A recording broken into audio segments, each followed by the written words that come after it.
those energetic, electric, magnetic, lightning discharge, if you want, would have created those kind of tunnels. Yep. That, that's Well, that's the instant imagery that I could see. that's what I was told. And so I was taken back to watch this happen. So the understanding is that the pyramid of the sun was built to magnify the energy of the earth at that location, to concentrate it and magnify it and shoot it up. Okay. But the same as above, so below. So the same exact thing is happening below. So Gaia said, you people deal with what's happening above. I'll sort out what's happening below. So the creating of these tunnels is this concentrated magnified energy that's gone down now is now spreading out to dissipate itself through the earth, and it's heading for the river. It's heading for the places of water, is what it's aiming for, what's magnetized toward. So this network of tunnels is created from that. So the residual that we get a byproduct. The purpose of the tunnels was to dissipate the energy of the pyramid of the sun. The healing effects that we enjoy is a byproduct. Yeah, fantastic. What a great description. You see, this is excellent. That's why I love these chats we have. I now have a complete vision of how that thing, the pyramid of the sun was structured. The tunnels, now the tunnels make complete sense to me. There's no more an enigma. I mean, anyone can go on YouTube and go and look at the guys that do art with electric current and what Hmm. happens. Like if a lightning strikes, or if you've ever seen people who've been struck by lightning, their body is full of these. It looks like electric discharge in your body. It looks like roots and riverbeds. If you've ever flown over the desert, over the Sahara Desert, any major desert, you'll see that the valleys and the rivers form the same kind of structure. So it's encoded in nature all around us. And Yep. it's to do with the flow of water, the tributaries of rivers, the same with lightning and the different fractions of the lightning and the electric discharge to the roots, the way the roots grow under a tree, all connected with the same kind of energetic forces and channels that allow these things to happen. It's beautiful. Yep. Well, and I understand, if you were to withdraw the root from a tree, you would have a tunnel. Exactly. Because what happens as the root makes its way, it pushes the earth to the side. Yes. And when you look at these tunnels, what the wall looks like. It looks like everything was just pushed to the side. Yeah. It's not that nobody dug this and took out a whole bunch of debris and made these shapes. This is an organic shape that was created by something pushing its way through. Yes, that's beautiful. That's exactly, and it's the energetic. It's like a force of energy. It's an electric discharge or whatever you want to call it.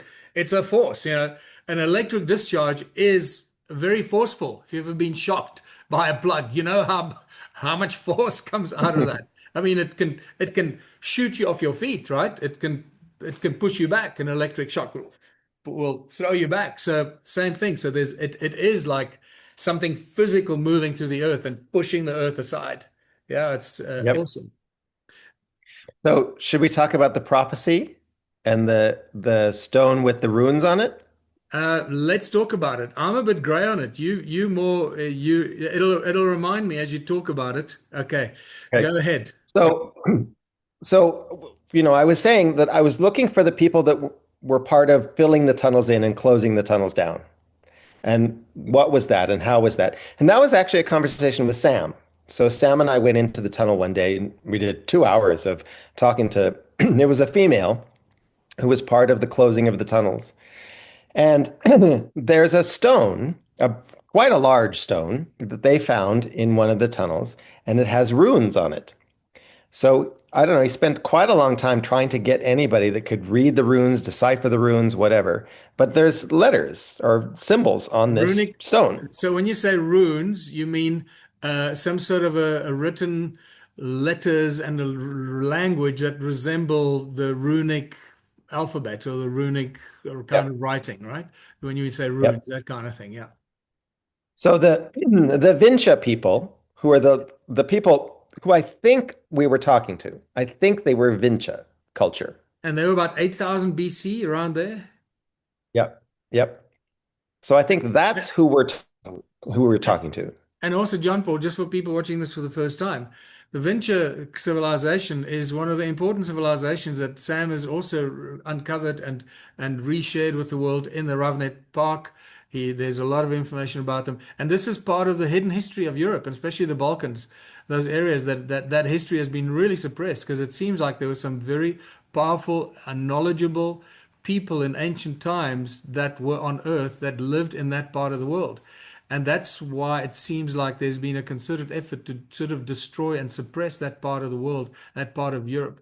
It's really important to come to terms with that and realize how this all fits into the bigger picture. Like the Bosnian, the war, the war in Yugoslavia when everything was blown apart and so forth. This is all connected to the ancient hidden history of that part of Europe, the whole Balkan area.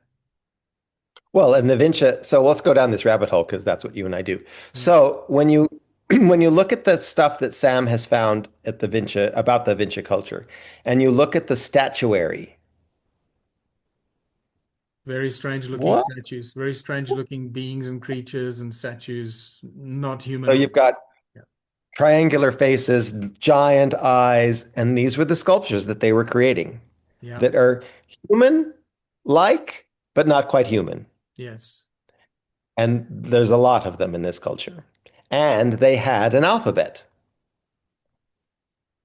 So Sam's research, he found a researcher in America, a professor, a retired professor in America that was runic and proto-runic. So looking at broken alphabets or pieces that look like runic, but way before the runes that we know of from the Norse culture.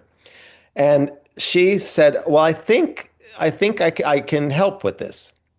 So this is her translation. I think I can remember this. Let's try. The gateway is closed. We are at a standstill.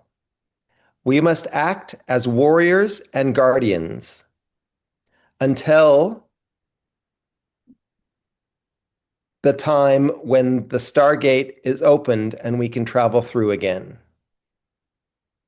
Yeah, that sounds very close to what I recall when you first Yeah, shared it with me.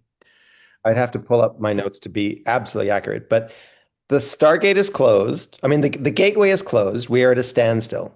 So this spirit that we're talking to explained. So Sam said that, and she listened, and she was like, "Yeah, yeah, that I think that sounds like one of the guys who was opposed to us closing the tunnels." So she explained that it was a big decision to close these tunnels, Not and everybody agreed with it, I assume, at that not stage. everybody agreed. And there was one guy who wanted to fight. He didn't want to close them and hide. He wanted to fight, and this he carved this stone as a message to say that, it's Where we have to act as warriors and guardians until such time as we can again move through the Stargate. So she explained what was meant at the beginning by the gate is closed and meant at the end by walking through the Stargate. So here we go. The gateway is closed refers to the tunnels and the healing and all the good things that can happen. And if they close them, then the gateway, the access to walk through the earth to the pyramid is closed. So that's what they were doing, closing the gate. Once and so that eventually a time would come when another civilization would be able to reopen the tunnels and move through the Stargate again. So this moving through the Stargate again is full on. So in the Pyramid of the Sun, there are chambers. Sam has seen them. They've got scans and they know that there are these internal chambers. One of the chambers has stone beds. This is what they told me. One of the chambers has stone beds, and you can put your physical body on the bed and travel through the Stargate.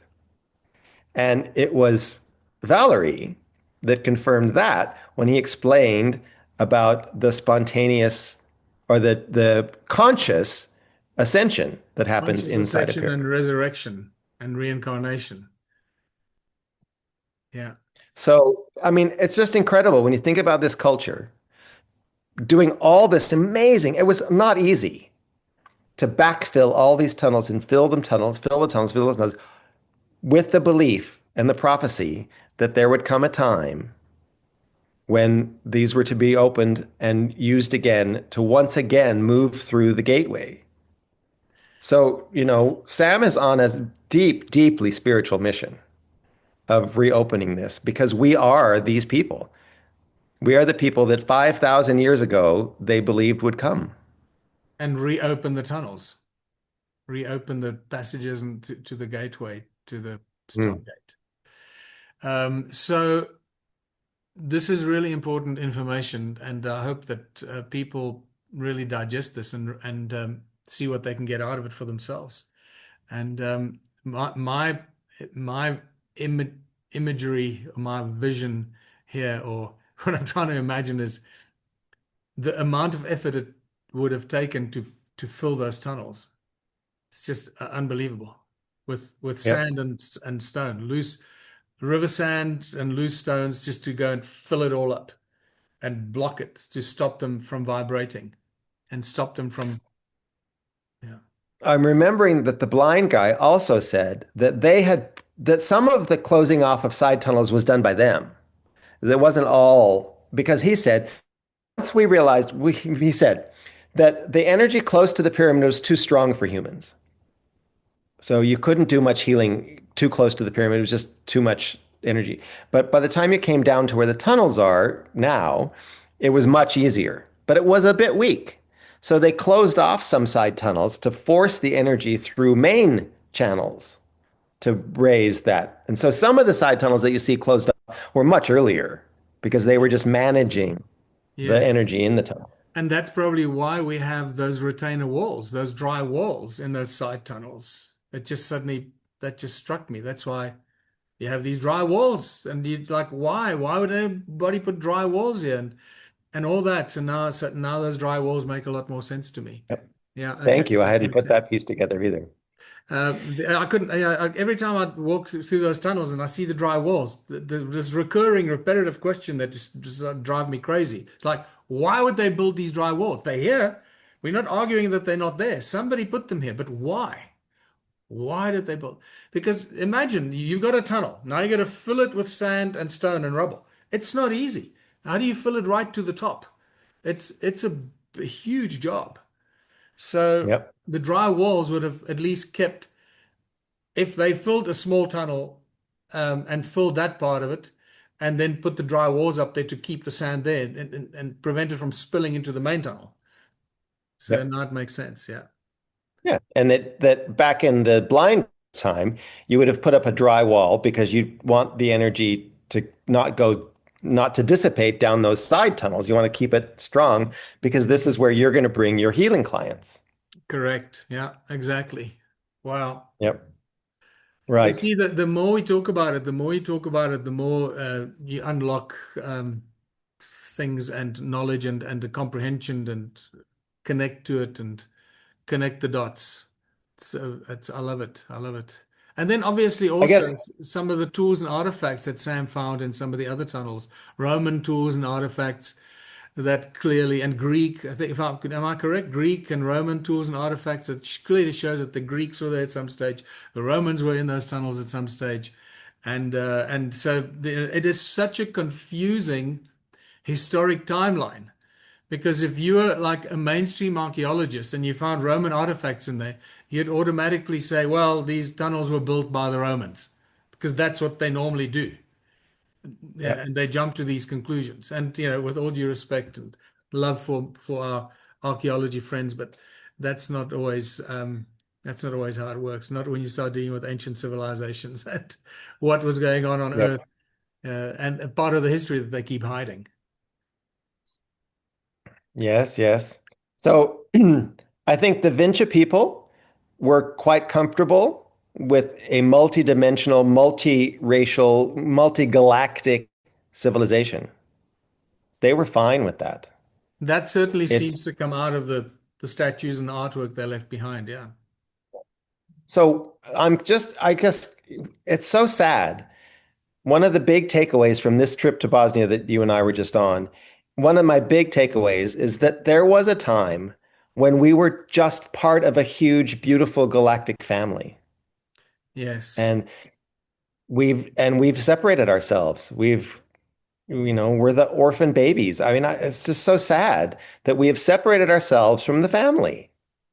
What I struggle to comprehend and come to terms with is how do we get from a beautiful global community of conscious, harmonious, united beings, which it clearly seems there was a time like that, and that time probably lasted a long, long time after the enslavement and the abuse of humanity, whether it's by the Anunnaki or other beings. There was also a period, or intermittently in between, where people lived in absolute harmony with Mother Earth and covered this earth right across with advanced knowledge and advanced technologies and so forth.